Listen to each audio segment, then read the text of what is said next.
Nastavljamo video most Niš-Beograd u čast Nifesta i Gašinog sabora uz podršku zajednice stripskih festivala.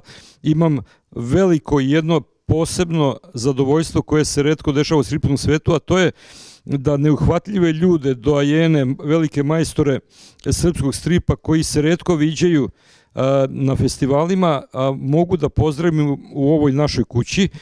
Sa nama su danas Zoran Kovačević i Zoran Andrić iz generacije koja je krajem 70-ih i početkom 80-ih srpskom i jugoslovenskom stripu vraćala dostojanstvo, majstorstvo, jednu dobru duševnu i duhovnu energiju koja je bila u nekoliko navrata ideološki sasecana. Zoran Kovačević je i laureat ovogodišnje vaše nagrade u Nišu i to je bio povod da nam danas bude zajednički gost. Mi ćemo malo naravno progovoriti i o njegovom radu na Besmrtnom Ničiforu, to se pokazalo, i na drugim serijalima, ali i na njegovom opštem opusu i sjetit ćemo se jednog važnog čoveka naših života. Na drugoj strani, Zoran Andrić je onaj kojeg smo još i više ponekad želeli da privedemo kameri, jer nekako je uvek bio u paralelnim dimenzijama, ali je također dao jedan značajan doprinos nekim od najvažnijih serijala. Ja ću samo da pomenem Miki i Baš Čelik, Zdravka Zupana i Nikole Maslovare, tako da nam je ovo danas jedna vrlo ekskluzivna prilika da ih pitamo i nešto što možda oni i nisu željeli da nam kažu. Dobro nam došli. Hvala. Bolje vas našli. Prvo bih Zorana pitao, a onda bih i prepustio i vama da i vi postavite pitanja, kako je doživeo ovo novo naše interesovanje za Ničifora ovih par godina, naročito sad na odluku žirija u Nišu. Pozdravljam vas. Pre 2 godine počeo sam da se ponovo zanimam za strip, jer sam napravio jednu dužu pauzu i uzeo sam da na nagovor Dragana Lazarevića, De Lazara, da napravim album jedan od starih tih materijala Ničifora. Ja sam izabrao neku količinu tih kaiševa i tabli koje sam radio recimo 80. 79. godine i napravio sam novih 15-20 tabli. Znači, u stari materijal napravio sam i nove crteže neke koje sam pridodao i kompletirao sam album od 46 strana. To se dopalo mojim prijateljima, poznanicima, a i nekim kolegama kao što je Boža Milojković, ne znam, Dragan je isto bio oduševljen kako to izgleda, i Zoki je video, taj materijal, poslao sam mu, tako da je čekao se moment da se to objavi. Zoran mi je pre izvesnog vremena rekao da postoji mogućnost da se taj materijal objavi povodom toga festivala stripa u Nišu, da ću dobiti kao nagradu i da će kao nagrada biti objavljivanje albuma. Tako da, otprilike to bi bilo to što se tiče Ničifora. Ja bih volio da čujem mišljenje naših kolega iz Niša o Ničiforu i gde su ga oni videli unutar nekog vrednovanja savremenog srpskog stripa. Znači, Zoran ili Srđan da obrazlože odluku ovogodišnjeg žirija. To je nagrada za ukupan doprinos srpskom stripu koju dodeljuje Udruženje ljubitelja stripa Branko Plavšić.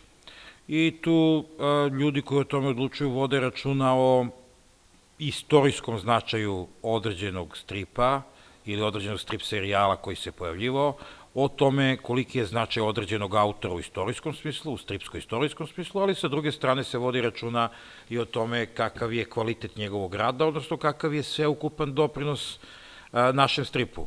U tom smislu mi smo ne samo u domenu tog realističkog ili naturalističkog stripa, nego i u oblasti karikaturalnog stripa imali prvorazredne autore koji su tokom godina pratili svetske trendove, bili u svetskim tokovima ili čak u nekim stvarima, u nekim domenima, kao što je recimo slučaj sa Dickanom, nastajali i pre nekih njihovih pandana u drugim internacionalnim ili nacionalnim stripskim okvirima, tako da u tom domenu možemo da kažemo da smo uvek bili ukorak sa svetom i da je naš karikaturalni strip takođe imao veoma ozbiljan nivo, umetnički, stvaralački, kvalitativni, koji se tokom godina potvrđivo i mislim da to interesovanje koje se posle niza godina ponovo pojavljuje za pojedine karikaturalne stripove, pokazuje da je reč o nekoj vrste autentične vrednosti koja je u nekim situacijama možda bila pomalo i previše zapostavljena. Takav je slučaj i sa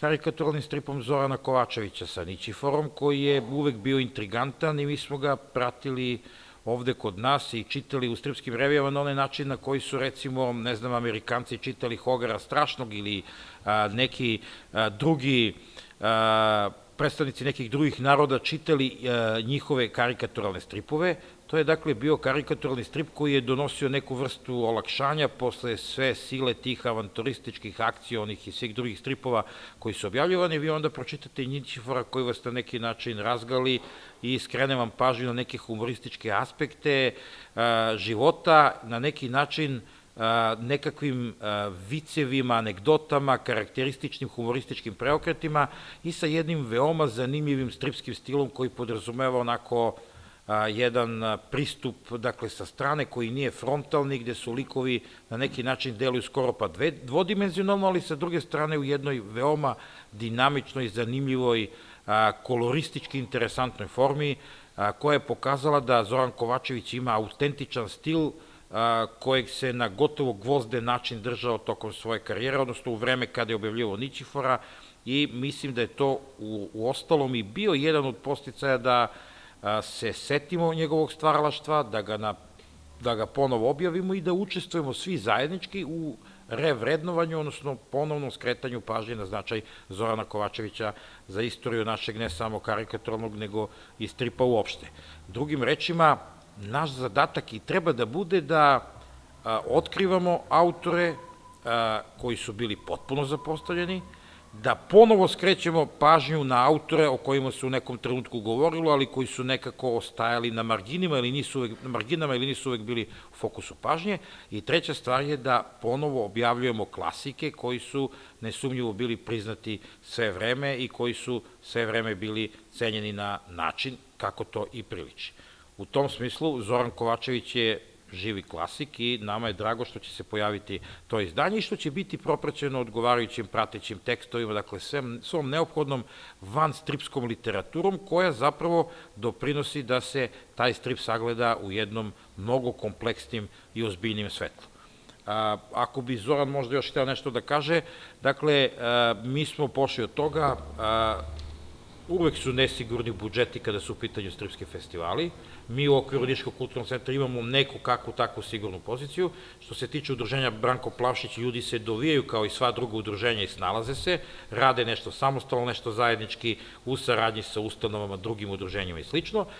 I logično je da se nije pošlo od toga da bude finansijska nagrada, u finansijskom smislu nagrada za dobitnika, nego da to bude izdavanje nekog njegovog reprezentativnog dela u reprezentativnoj formi stripskog albuma, što će doprineti daljem razvijanju ugleda tog autora, pa i nas kao izdavača, a što će zapravo obogatiti našu ponudu na našem stripskom tržištu. Ono što je mene kao urednika na neki način odmah kupilo jeste to što je Ničifor jedan odistinski originalan strip. Znači,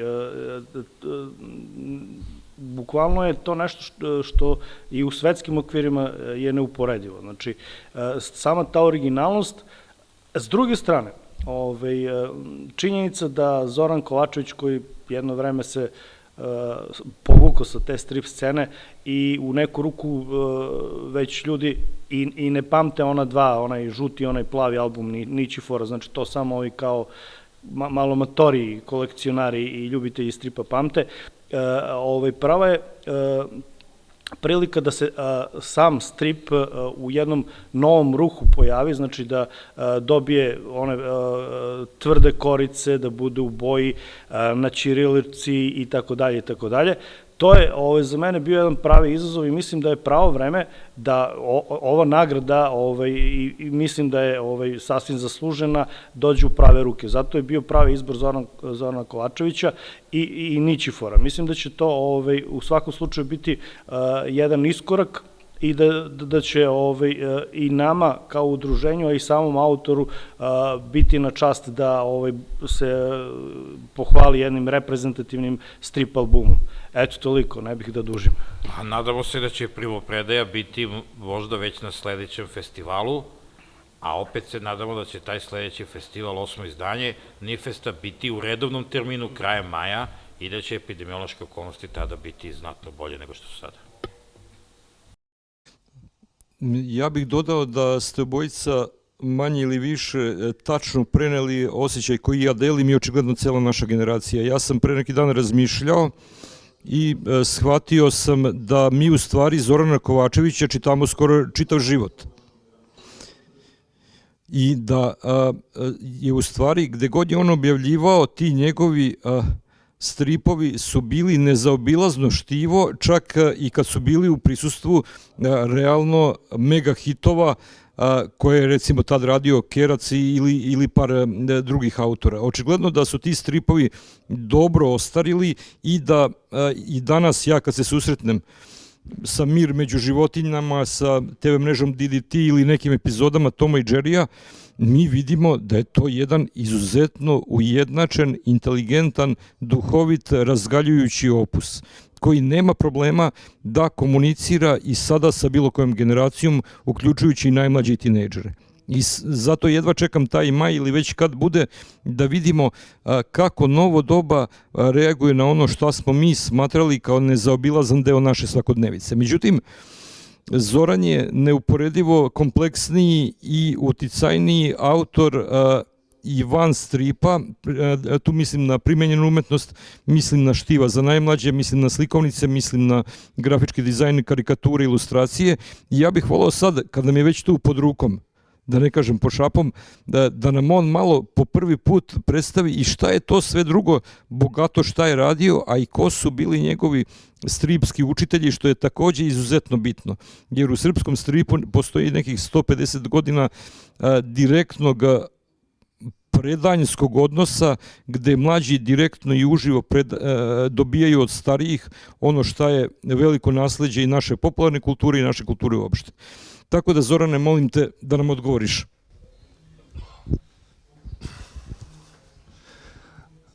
Osim Ničifora, koga sam radio nekih 3 godine, napravio sam takođe za dečije novine strip Mikajlo, ne znam da se sećate toga, i neke kratke sekvence, to je bio Ptice na brojčaniku strip i posle sam za dečije novine radio, znači, Pajče poštarče u okviru lista Eureke.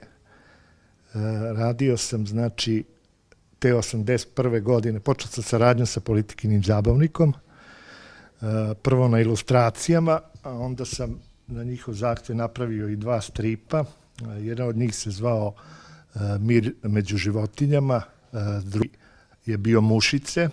Njega sam baš pre neki dan pronašao i zaboravio sam da sam ga crtao. Pronašao sam table tog stripa i baš mi je izgledao dosta interesantno posle svih tih godina, jer sam totalno zaboravio na njega bio. 80-ih godina počeo sam da se bavim licencnim stvarima. Znači, otišao sam u Vjesnik sa Racom Petrovićem. Tamo smo sa Pavletom Lugarićem i edicijom Romana i stripovi, koji izdavao Toma i Jerrya, napravili dogovor da crtamo Toma i Jerrya, ono za tadašnje jugoslovensko tržište. Tu se okupila, znači, ekipa od 5-6 ljudi, između ostalog tu je bio Laza Odanović, Zdravko Zupan, Dobronaca Petrović, već Bojan Đukić i Dušan Reljić. Ekipa je proizvodila baš velike količine materijala, gotovo 120 strana mesečno, i popunjavala je, znači, nedeljnik je bio, Tom i Jerry Vrpire bio je nedeljnik, popunjavala je bukvalno ceo broj sa domaćim tim Tomijem i Jerryjem. Posle Toma i Jerrya otišao sam na poziv moga učitelja i prijatelja Žikija Tanackovića u Nemačku. Tamo sam za firmu Condor Verlag, Interpart i Biller Production radio isto stripove Tom i Jerry, Billy Bull, David Nom, Mede Dobriće, Sesam Street, to je Sesam Strasse, Zlatnog Medu, onaj sa Haribo bombona. Znači, ukupno neki oko 2500 strana stripa i ilustracije i priloga sam napravio za nemačke izdavače za nekih 9 godina. 96. 7. godine prestao sam da se bavim stripom i počeo sam se baviti grafičkim dizajnom sa kolegom Draganom Lazarevićem, Zoranom Andrićem i Zdravko Zupanom. Napravili smo studio. Radili smo, znači, idejna rešenja i opremu za proizvode od papira, plastike, za školu, znači za sveske, čestitke i druge stvari široke potrošnje koje su namenjene deci, i ta saradnja je trajala do negde 2005. godine. Objavljivali smo, to jest radili smo za firme u 7-8 svetskih zemalja. Znači, kažem svetski zato što je bilo nekoliko obrazka, bila je Amerika i Hong Kong još, to je Kina. Jedna od njih Francuska, ne znam, Nemačka, Italija, Mađarska i ove zemlje, znači, iz regiona, znači Slovenija, Crna Gora, Bosna i tako to. Od 2005. godine imam svoju firmu, Shock Art se zove, znači radim čestitke, znači sve vrste čestitki za rođendane, rođenja, krštenja, venčanja. To mi je sada posao, radim sa porodicom to i od toga živim trenutno. Stripu sam se vratio pre 2 godine, znači, kažem, na nagovor kolege Dragana Lazarevića, i vidit ćemo sad šta će, možda nastavim da radim ponovo stripove. Ne onim tempom koji sam nekada imao, pošto već ima veliki broj godina, 65, ali moći će da izađe svake godine možda neki album ili nekima koji bi možda i sam mogao da, pošto imam izdavačku kuću, mogao bi i sam da odštamp. Prilike to bi bilo to. Ja jedva čekam te 100 strana da ih ukoričimo. Međutim, sad bih pitao kolegu Andrića kako on vidi, da li je žiri bio u pravu ili je bio bolećiv. Kako ti vidiš doprinos Zorana Kovačevića u srpskom stripu? Je zaslužio on tu neku nagradu? Pa, ako se ne počinje sa Zorana Kovačevića ja poznajem iz srednje škole. I otkud sam ja u ovoj priči, neka odjednom nepoznata ličnost iskočila ovde, zahvaljujući opet ovom Zoranu sa desne strane. Tako da ovde sede 3 Zorana. Boga mi Niš je u opasnosti. 3 Zorana su velika snaga. A evo zašto vam to govorim. Zoran Kovačević, sedeli smo zajedno u školskoj klupi u srednjoj dizajnerskoj školi, tako smo se upoznali i on me odveo kod Žike, Čika Žike. Tako je, Čika Žike Atanackovića. Pričali smo o stripu, video je šta ja radim, odavno sam ja sam za sebe nešto crtao i tako dalje. Bio sam i ja fan stripa i još uvek sam. I on me odveo, kaže, ajde, idemo kod Čika Žike, ajde, idemo kod Čika Žike. I otišli smo kod njega, u njegov studio, tamo je bio na Dušanovcu. I Žika je, takav je čovek. On nam je onako, svako prema njegovim, ajde kažemo, karakteristikama i osobenostima znao da pomogne. Znači, ja sam imao nekakav drugačiji stil crtanja, Zoki imao drugačiji stil crtanja, ali postojala je jedna mala, onako, nekakav takmičarski duh između mene i njega.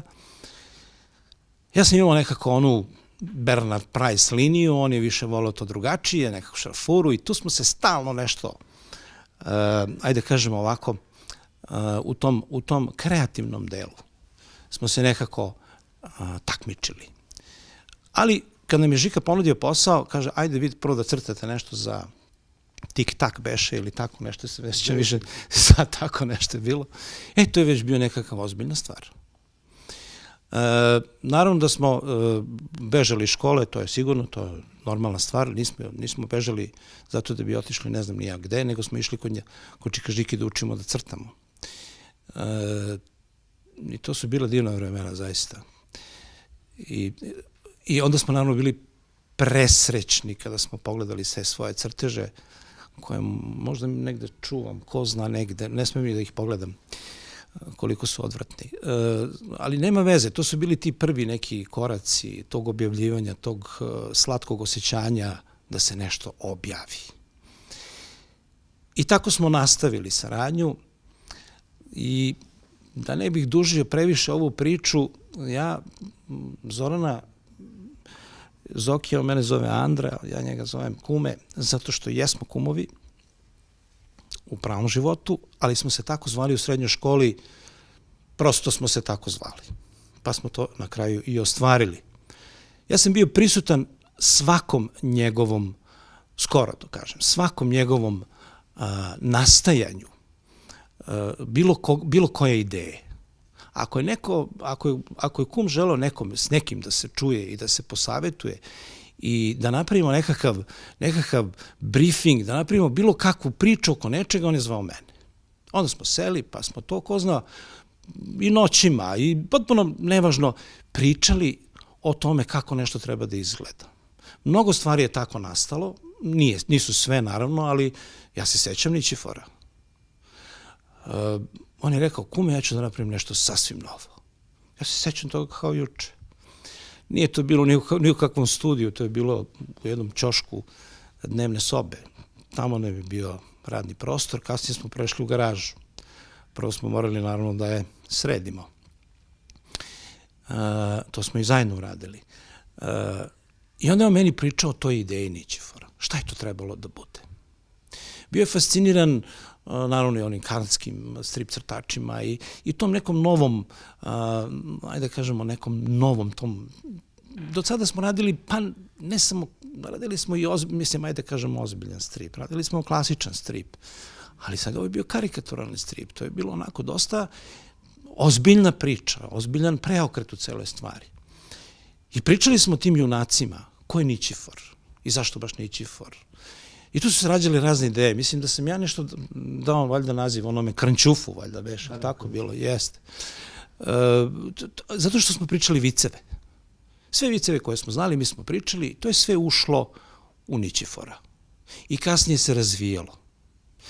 I, znači, sve ono, tu naravno, ja znam i naravno Lazo Danovića, zajedno smo završili fakultet, znam ga iz njegovog društva. Svugde gde god je vezano bilo šta za strip, neko ko mi uvlačio tu priču bio je Zoki Kovačević. I kasnije, kad smo došli do Kondora i gospodina Bile i tako dalje, i kada je bilo pitanje, znaš, kume, ja stvarno ne mogu da radim onu glupu enigmatiku, aj ti to da uzmeš na sebe.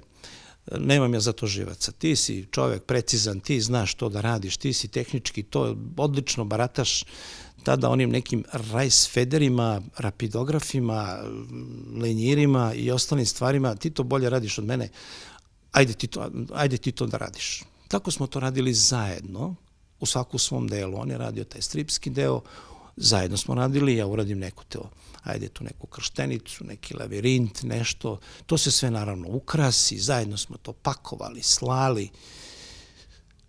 Noćima, danima. Sećam se i Taličnog Toma, zajedno sa Dušanom Reljićem. I za Grke, da, tako je, za Jorgosa i Panosa.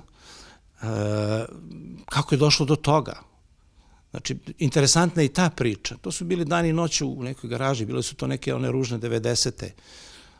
Ja na nekom skladištu Surčinu, onda sakrijem se u neko sobiče i onda pravim od papira, seckam i pravim modele, jer to je trebalo da, taj glavni udarni deo je trebao da bude baš taj unutrašnji deo, gde smo to naravno kum i ja kasnije realizovali. Dušan je tu radio praktično stripski deo i podelili smo tu priču i to je sjajno sve prošlo. 4 knjige, brošure su izašli u tom delu, znači imali smo sjajni koncept, dobro smo ga osmislili. Na neki način radili smo stvarno timski i zaista je to bilo onako sjajno. Naravno, tu je došlo opet do onoga kako to da se reši kolor i tu smo onda iskoristili moju ručnu napravu koja se zvala Airbrush. Da. Tako smo ofarbali te, ajde tako kažemo, brašem smo ih radili uz doradu. To je bilo interesantno jer je bilo skupo kupiti tu neku tehniku. Pištoljčić za Airbrush i nije bio toliko problematičan, ali trebalo je naći one kompresore. Taj kompresor, pa eto, zahvaljujući nekim ljudima tamo gde sam radio na skladištu, sklepao sam sam. To je bio kompresor od frižidera sa još nekim crevima i bocom za gašenje, za gašenje požara. To se naravno ispraznilo, napravilo se ona sklopka. I onda se pojavio Photoshop i onda... Da. I onda je to tako bilo interesantno, niste smeli, ne sme da bude greške. Znači, to je bilo toliko pipav posao, ne sme da bude podlivanje, ne sme ništa. I sad kaže čovjek, pa ja to više nikad ne bi u životu radio, ali kad mi je neko vratio vreme ponovo nazad, da li bi ga uradio ponovo? Bi. Kakav crni Photoshop, pustite me te priče, uradio bi ga ponovo onako analogno, onako, sa velikim zadovoljstvom. Dakle, i kasnije, sve što se kasnije dešavalo, kad se pojavilo, sam radio u štampariji, i onda su se pojavili naravno malo i kompjuteri i tako dalje, i onda sam ja bio krivac što sam i Dragana de Lazara, a i kuma navukao na priču oko kompjutera. Oni su videli kolika je to prednost i mi smo onda, tada se studio preselio praktično kod mene u kuhinju, jer sam tamo imao komp i veliki sto. I onda smo svi, nas trojica, svako imao svoj termin, kada smo radili, obrađivali crteže i tako dalje, tad se radilo o toj papirnoj galanteriji koje smo naravno učestvovali, koje je spominjao Zoki malo pre. I onda smo mi to radili kod mene u kuhinji na kompu. Taj komp je kupljen, ali da ne ulazim u detalje, naravno, jer sam izgubio posao, kod 90. neke godine izgubio posao, sam dobio otpremninu, od te otpremnine sam kupio kompa, to je otprilike danas kao da pola Mercedesa, toliko sam ga platio. Kao polovine polovnog Mercedesa, eto, toliko je koštao. Jer je imao stvarno, trudio sam se da bude najbolji. I tako su oni krenuli u digitaliju, eto, zahvaljujući na način meni. To oni meni naravno priznaju, ne hvalim se ja s tim. Ali, da. Ako mogu samo dobijem... Da, izvoli. Sad si se kvalifikovao za jedan ozbiljniji intervju. Mi inače ovdje imamo još 15 minuta, imamo termin, kolega čeka, ali ovo su sad neki nepoznati detalji iz... Da. Šta bih voleo, znači nastavit ćemo, ovo ćemo sigurno nastaviti, jer čitava ta istorija, kao što je Srđan i rekao, karikaturno-humorističkog stripa, ovde je nepravedno zapostavljena, a nešto što je u suštini bio ideološki kič je ponekad gurano. Ali bih sad zamolio pre nego što pređemo na sledeći program, da se pitanje? Može. Može, pošto imam još jedno pitanje, pa da pređemo na sledeći. I sad kad me Zoki pita da li je on zaslužio ovu nagradu, šta mislite kakav je odgovor? Pa naravno, on je za Oskara. Pa mislim, da, koliki doprinos, nismo mi pravili nikakvu istoriju, mi smo uživali u pravljenju stripa. Nismo pravili, ne znamo mi za to, mi da kao, sad to možda sagledamo iz ove pozicije kao jeste, uticali smo na nešto, svoj rad i taj neprekidni rad i tako dalje je doprineo je nečemu, doprineo razvoju. Mi smo imali, uopšte, bivša Jugoslavija bila jaka sa stripom. To tek sad izgleda otkrivamo, kao da to saznajemo. Ali bili smo mnogo jaki sa stripom. Bili smo jači, ja mislim, da ne liči sad ovo na neke političke govore, izvinjam se. Ali činjenica je, samo pogledajte bibliografiju. Pa koliko je to bilo izdanja? Pa fantastična je bila priča. Nismo bili ni svesni koliko je bila velika. I naravno da mi je drago što sam bio deo svega toga. Da, i hvala vam, drage kolege, jer ne poznajemo se, iz Niša što ste dodelili nagradu Zokiju. Potpuno zasluženo, zaista. Hvala vam puno. Mi tebi treba da se zahvalimo jer si učestvovao u jednom od najbitnijih stripova u modernoj srpskoj kulturi, to je Miki Maus i Baš Čelik, Maslovare i Zupana. I kako vreme ide, pošto ja sad radim i doktorsku disertaciju o Baš Čeliku, ja tačno vidim koje su tu dimenzije doprinosa vas trojice. Pošto je ove godine 70 godina od kako je naš Zdravko bio rođen i 5 godina kako je preminuo. Ili možemo malo da se setimo Zdravka Zupana? Kako da? Sa kojom anegdotom, nekim sećanjem, nekim mišljenjem. Mi ćemo naravno praviti i film o njemu, ali ovo je, pošto je ove godine Gašin sabor virtualno posvećen i njemu, pa ovo je ekskluzivno da imamo vas dvojicu koji ste baš decenijama radili s njim. Ću ja prvi. Kako hoćete. Evo, Zoki neka prvi, ima on prednost. On je ipak dobro. Zdravka poznajem bukvalno pa negde od 73. 4. godine. Prvi put sam ga video u studiju kod Žike Tanackovića, on je isto dolazio. To nisam rekao da je Žika tada u to vreme napravio kao malu neku školu stripa. Tu je dolazio Zdravko Zupan, Sibin Slavković, Bojan Đukić je bio, ja i Zoran Andrić, još neki momci čijih se imena više ne sećam. Tu smo se upoznali, tu sam video njegove one prve radove koje su me baš impresionirali. Znači, to su bili Zuzuko, ne znam, Klinci neki kliker ili tako se nekako zvao. To je bila fenomenalna linija, jako su bili simpatični. Da, video sam i njegove tad je već počeo da radi Fiksije Foksija. Vidio sam te neke table, među prvim tablama koje su bile za mene nešto nepojmljivo da može tako da se radi. Maltene bio je na nivou tada mog idola Žikija Tanackovića. Kasnije smo dosta sarađivali, znači zajedno smo radili Toma i Jerrya, mislim, bili smo u istoj ekipi, delili smo scenaristu Lazu Odanovića, znači pisao je za obojicu Laza Odanović, onda radili smo, osnovali smo, znači taj studio koji je bio kod Andrića prvo u kuhinji, posle kod mene u garaži i na kraju je završio u Šafarikoj ulici, tamo smo zakupili neki prostor i odatle smo bukvalno ekspedovali raznorazne dizajne, crteže po celoj Evropi pa i van Evrope.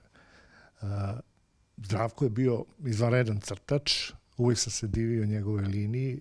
Ja imam dosta njegovih originalnih ilustracija koje su ostale kod mene još iz tog perioda studija, dok je sarađivao sa studijom. I uvek se, kada ga pomenem, uvek se setim da je bio jedan od naših najboljih humorističkih crtača, to je karikaturnih crtača stripa. Imao je stvarno stil, samo za poželiti. Ima jedna anegdota, to je bilo interesantno, te neke 84. godine, kad smo počeli da radimo za Vjesnik, išli smo u Zagreb, Raca Petrović, Zdravko Zupan i ja. I pošto se Zdravko, znate, bavio i historiografijom i znao je sve o stripu, ispričao nam je priču da Julio Radilović, Jules, radi noću, da crta, da negde u 3 sata Zdenka, njegova supruga Zdenka, napravi ručak, onda jede i onda nastavi rad do 10 ujutru i onda ide da spava. Mi smo jednom priliku kad smo išli u Zagreb, bilo je ajde da svratimo kod Julesa, nismo se najavljivali, nikad ga nismo ni videli pre toga, normalno. Došli smo direktno sa voza, s noćnog voza, negde u 6 sati, očekujući da ćemo ga sresti da radi. Mislim da ćemo ga zateći da radi. Pozvonili smo, izašla je žena u spavačici, onako polubunovna, pitala je šta želite. Mi smo rekli da smo došli, ko smo, šta smo, normalno, i da smo došli kod Julesa. I ona, sačekajte trenutak, posle 5 minuta, Jules je ustao, obukao se, primili su nas. Ispostavilo se da nije bilo po onoj Zdravkovoj priči, nego je bilo malo drugo. Čovjek je normalno radio, ne znam ja do koliko sati, onda je legao da spava. Posle toga, znači, dolazili smo često, znači, kada smo, ali tek posle 10, 11, 12 sati, kada smo završili u Vjesniku one obaveze koje smo imali, onda smo dolazili kod Julesa i tamo smo se družili par sati. Tom prilikom smo upoznali mnogo tih ljudi koji su radili strip, znači iz grupe Novi kvadrat, ne znam, Zimonića, Mirka Ilića, Kordeja. Upoznali smo i stare veličine Bejkera, Dovnikovića, ko je još tu bio, Maurovića, da, i tako. Otprilike to bi bilo to. Evo, za Nikola Lekić? Ne. Aha, posljednji godin. Ne. Ajde ti uzdrav. Naravno, Zdravka znam, zahvaljujući opet Zokiju, ali tako? Spomenuto je to. Interesantno je to što je Zdravko bio komšija kod mene na Novom Beogradu. 2 bloka od mene. Da, dve, bukvalno. I pa bez obzira na to koliko smo se mi znali samo onako, na neki način, samo znali smo da postojimo, jel? U jednom momentu Politikin zabavnik je rešio da povodom svog jubileja objavi nešto što bi obeležilo Politikin zabavnik, a to je svakako baš čelik, jel?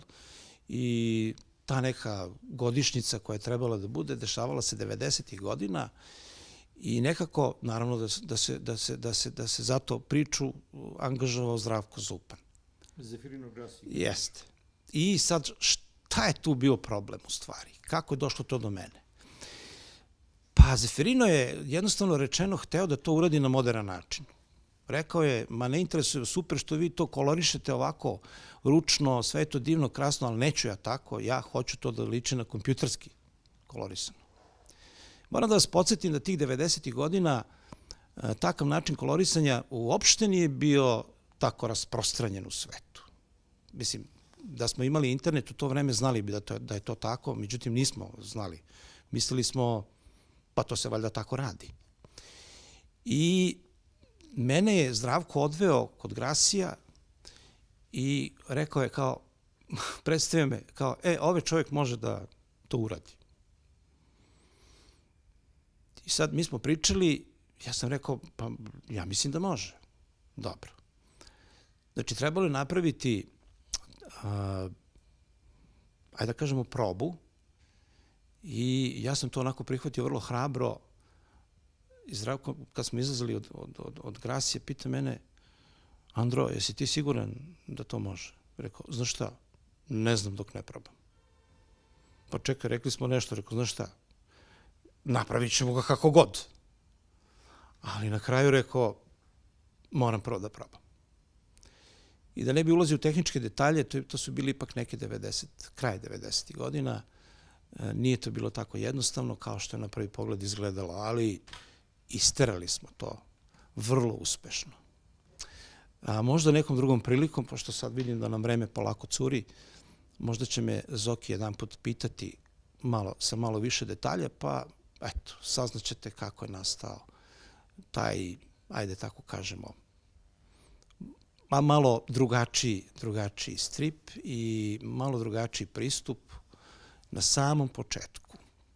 A to je ono bilo kompjutersko kolorisanje i tako dalje, malo oko toga će možda Zoki da mi postavi drugi put pitanje. Za sada, eto, toliko, tek toliko. Hvala. Mi nameravamo da uskoro pustimo monografiju o Zdravku i da krenemo Zdravkova sabrana dela, gde su i takođe kolege iz Niša zainteresovane da zajedno radimo. Tako da tu priču ćemo morati da potanko ispitamo i da uradimo nešto što će biti u svim bibliotekama. Ja vam se zahvaljujem. Češće ćemo vas pozivati, nemojte se opirati. Beogradski program završavamo sa još jednim ekskluzivitetom. U pitanju je knjiga Srpski junaci od Kosovskog boja do Košara, ilustrovana knjiga, koju je pisao istoričar mlađe generacije Milan Bojić, master istorije na Beogradskom fakultetu, ali je ilustrovao naš veliki majstor i srpskog i balkanskog i evropskog stripa Vladimir Krstić-Laci.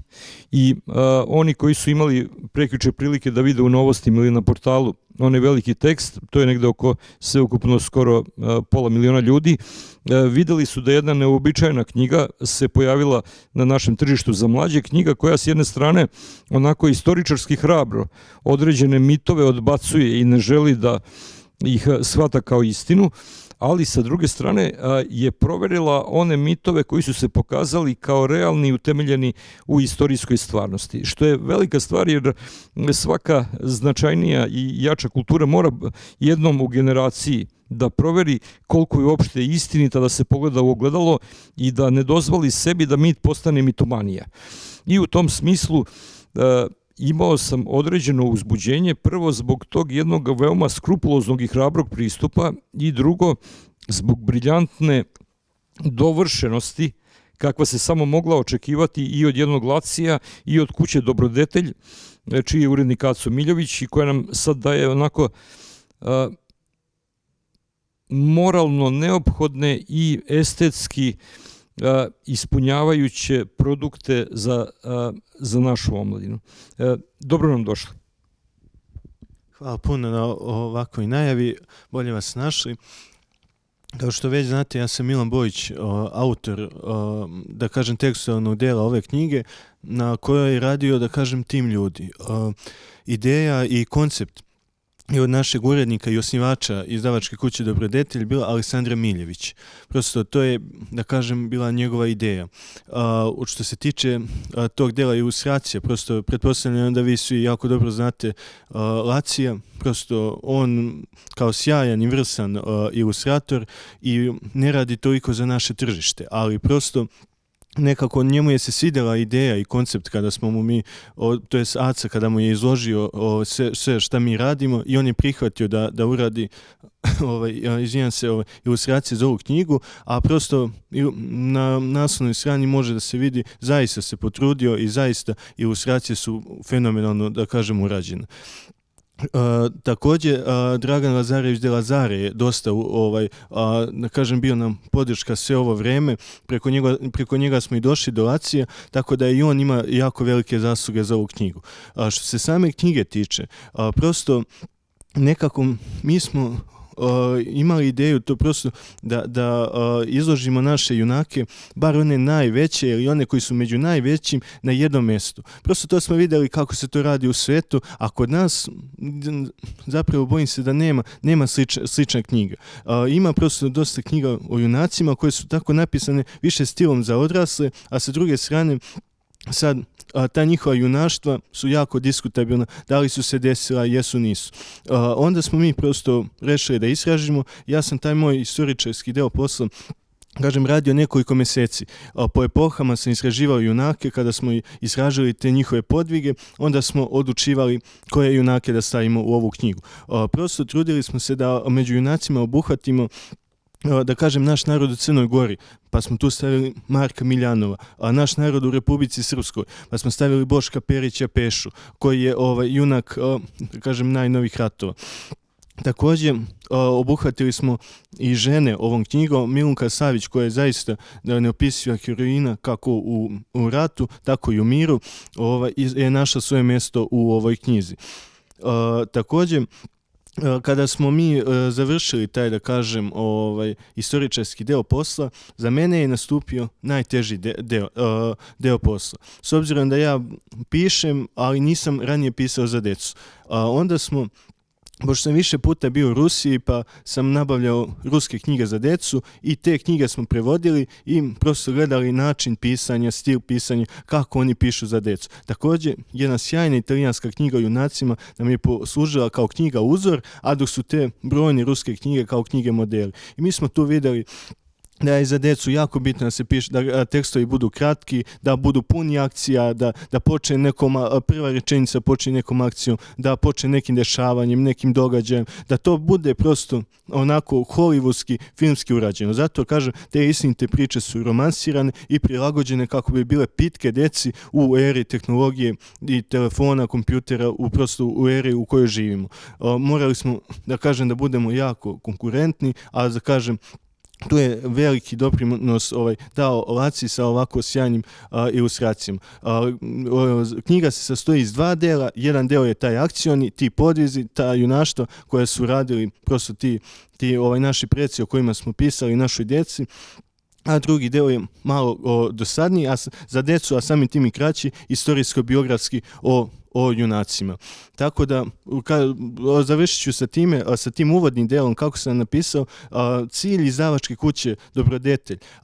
To je ideja Ace Miljevića i njegove supruge Vesne, da decu poučavamo tim nekim vrednostima koje se sve više gube, kao što je moralnost, poštenje, dobrota, hrabrost, i zato sam uvodno deo napisao za decu svaki put kada pomognete bližnjem, kada poštujete roditelje, kada činite dobra dela, kada zaštitite slabijeg, duh predaka iz ove knjige oživljava u vama. Tako da bih ovo pitanje završio tim rečima.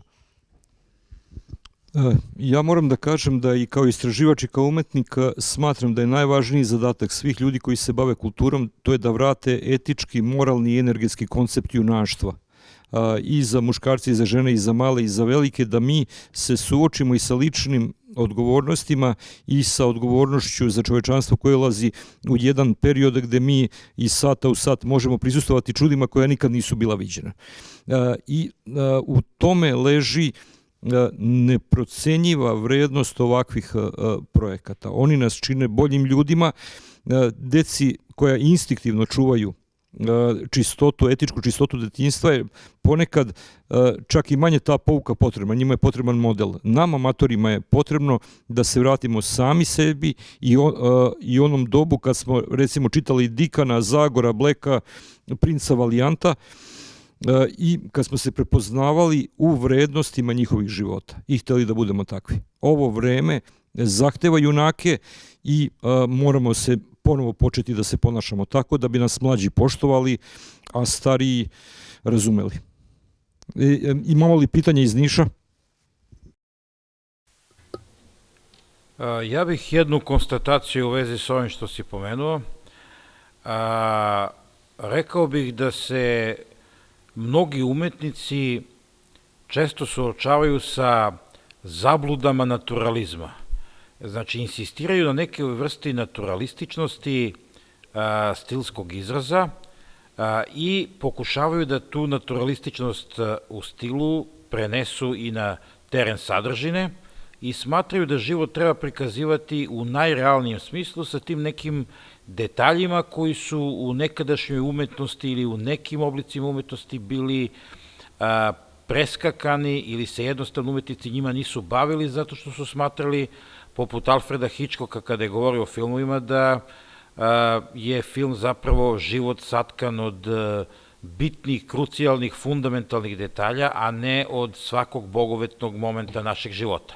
U tom smislu i postoji interesovanje kod mnogih čitalaca da ponovo pristupe nekim oblicima klasičnog iskaza ili da pristupaju umetničkim delima tako što će njihov estetski osjećaj biti neodvojiv od osjećanja za etiku, odnosno od onih tradicionalnih etičkih modela koji su se pokazali vitalnim podsticajima i zahvaljujući kojima naša civilizacija još uvek i postoji. Pa je svojevremeno jedan kritičar našeg porekla koji je pisao tamo u Melbourneu ili Sidneju, nisam već siguran, za neke od njihovih novina i tako dalje, pokušao da analizira zbog čega su toliko intrigantni i uspešni na zapadu filmovi na tradicionalne teme koji dolaze iz Kine, Japana, Južne Koreje i slično. I došao je do jednog zaključka da u tim delima postoje tradicionalni moralni sistemi i tradicionalna etika koja je u velikoj meri iščezla iz zapadnjačkih kinematografija, koje su se previše posvetile svakodnevnim banalitetima i koje uporno insistiraju na nekoj vrsti realističnosti i prljavštine da bi pokazali svet u takozvanom pravom svetlu.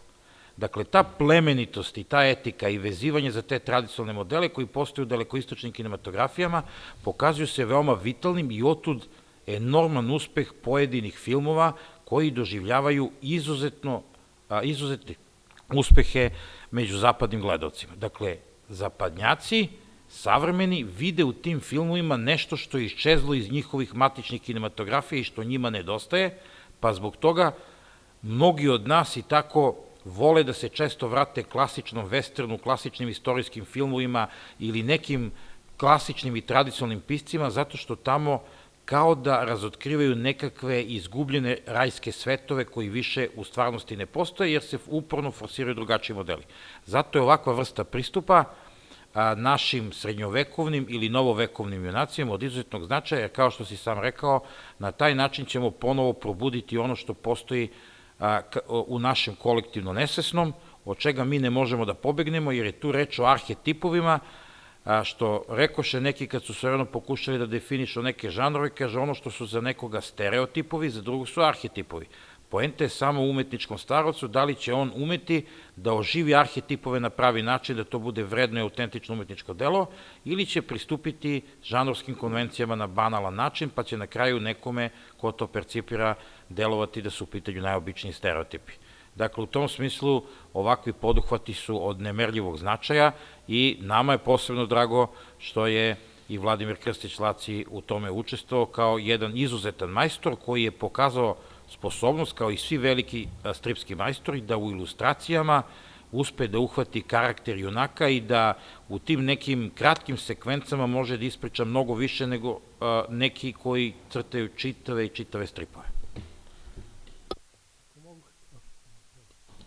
Ako mogu, ja bih dodao još par rečenica, jer sam i ja sam proučavao istoriju srpskih junaka.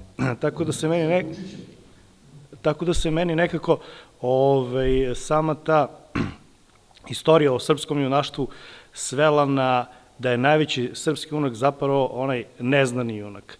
Jer je bezbroj primjera da, pošto nama uvek fale neki ljudi koji se bave zapisivanjem tih biografija, istorije i tako dalje, u srpskoj istoriji bilo znatan broj u stvari tih junaka čiji su grobovi neobeleženi ili čija se junaštva, njihova dela pamte, ali se ne pamte njihove imena. Samo bih skrenuo još jednu pažnju da je motiv i nešto što je moto svih tih srpskih junaka sloboda ili smrt. Znači, to je nešto što pokreće svo to junaštvo. Tako da bih vam skrenuo pažnju da možda jedan tom svojih tih dela posvetite tim neznanim junacima. Ima dosta priča, ima to, o tome piše Stanislav Krakov, imate i uzore u 15.000 srpskih dobrovoljaca koji su vodili Voja Tankosić, Mustafa Golubić i tako dalje, koji su išli u prve borbene redove, ginuli, krvarili, a o kojima se danas jako malo zna ili se uopšte ne zna. A njihovi grobovi su posejani još iz balkanskih ratova, širom Albanije, sada Severne Makedonije, odnosno stare Srbije, kako se to tad zvalo, Kosova i Metohije i tako dalje. Hvala. Ja bih samo tu dodao i potrebu da pričamo i o junaštvu i srpskih žena i treće pozivaca i tom civilnom stanovništvu koje je često i veće žrtve podnosilo. Vreme je da mi ponovo ispričamo sve te priče, a do juče smo ih se stideli. Ja bih time zaključio beogradski deo programa. Zamolit ću da se napravi snimak sa Igorom Krstićem i da vam se zahvalim na izvanredno profesionalnom organizovanom događaju i na korisno utrošenom zajedničkom vremenu. Otvorili smo danas neke kapitalne priče za ovu kulturu i susedne kulture i očigledno da ćemo imati jednu vrlo uzbudljivu godinu pred sobom. I zahvaljujem se našim dragim domaćinima Dečijem kulturnom centru, gde je uvek svetski prijem i jedna dobrodošlica. Ovo je prilika da i mi u Nišu zaključimo ovogodišnje izdanje Nifesta u saradnji sa Gašenim saborom. Dakle, Niški kulturni centar i udruženje ljubitelja stripa Branko Plavšić mogu da budu zadovoljni činjenicom da smo uspeli da uradimo nešto u digitalnoj formi, u virtualnoj formi možemo reći, jer jednostavno nije bilo prilike da se ove godine napravi pravi dostojanstveni Nifest, 7. po redu, koji bi se odigravao na tradicionalnim mestima i u Niškoj tvrđavi i ovde u Niškom kulturnom centru i u galerijskim prostorima, sa stripskim sajmom, odnosno bazarom gde se nude najnovije izdanja, sa gostima koji će doći iz svih krajeva Srbije i koji će doći iz nekih stranih zemalja, iz Italije, Francuske, Makedonije i slično, kao što je ranije bila situacija. Nadamo se da će sledeće 8. izdanje Nifesta, koje ćemo upriličiti negde krajem maja, biti drugačije, da će biti sa ljudima koji će sedeti ovde zajedno sa nama, da ćemo imati posetioce, da ćemo imati stripske štandove i da ćemo imati uživo italijanske ili francuske majstore ili iz nekih susednih zemalja, a ako epidemiološke prilike to ne budu dozvolile, onda ćemo se truditi da se putem video linkovima u saradnji sa Sergio Bonelli Editori i sa nekim drugim izdavačima s kojima imamo kontakte, da napravimo nešto tog tipa na zadovoljstvo niških ljubitelja stripa. Hvala još jednom, pa se vidimo na 8. Nifestu.